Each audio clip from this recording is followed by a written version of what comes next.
Hello everybody, I'm Jake Klein on SMT Radio 93.7 WEI. I'm here with Ethan Nemeth to my left, Ryan Martin to my right. And we got a couple of topics to talk about today. First of all, what is loyalty in the NBA, Ryan? And loyalty in the NBA, that's very hard to very weird thing to think about now. When we look at the 2009 draft, after the DeMar DeRozan, Kawhi Leonard trade, only one player is still on the team that drafted them. Stephen Curry, who's obviously two-time MVP.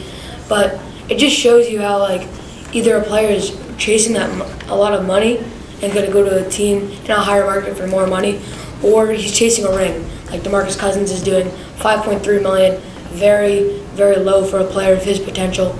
And so you can see players, they just if a team drafted him, they don't really feel needed to stay there anymore. So that's just what the NBA is in 2018. Yeah, loyalty doesn't exist in the NBA. But personally, I don't have a problem with that. Why should there be loyalty? Basketball is a business above all else. Ethan, if I can just chime in for a second.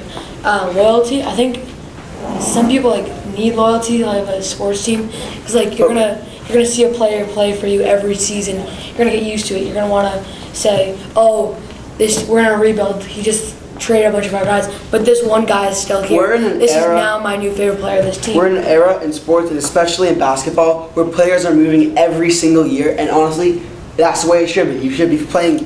It makes it more fun as a fan because that way there's different matchups every year. You can call in anytime for your opinion on this topic at 111-111-1196. And on the line right now, we have Patrick from Ireland. So my question is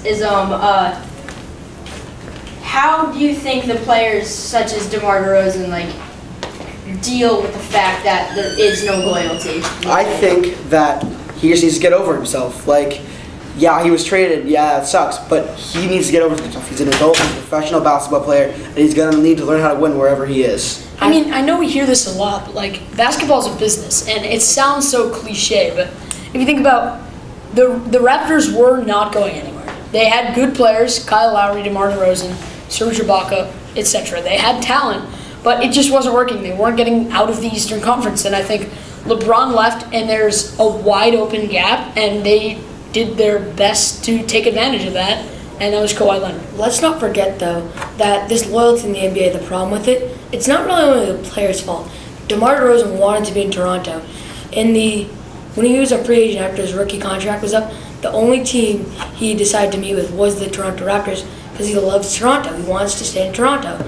But these teams also know that there's no more loyalty in the NBA. And, it was a good move, I think, for the Raptors because they saw, hey, LeBron's out here, Eastern Conference is wide open. Let's get this guy to help us now.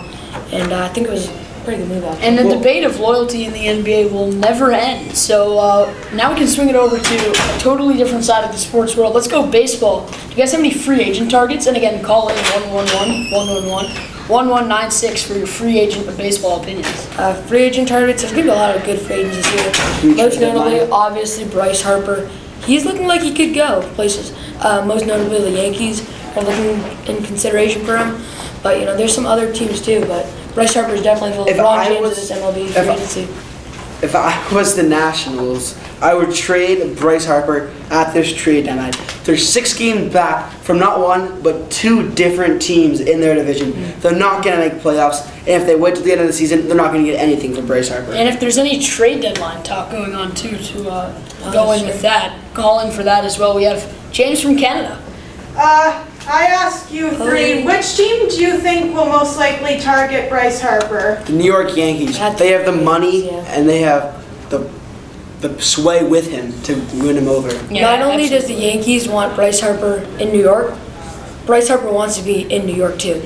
Both sides of this agreement both want to be together. So I think Bryce Harper's going to sign a huge contract, maybe one of the bigger ones in MLB history. But the New York Yankees also have a ton of money to spend because they play in such a big market in New York. Yeah, so. We always look at the Yankees, but you got to think of other teams that could fit Bryce. Maybe the Mets on the other side of town. And if you're the Nationals, do you want to trade him at the deadline? Maybe to an Oakland or a Seattle who's looking for that extra push. So that'll be all for us on WEI 93.7 on SMT Sports. For Ethan Nemeth and Ryan Martin, I'm Jake Klein signing off.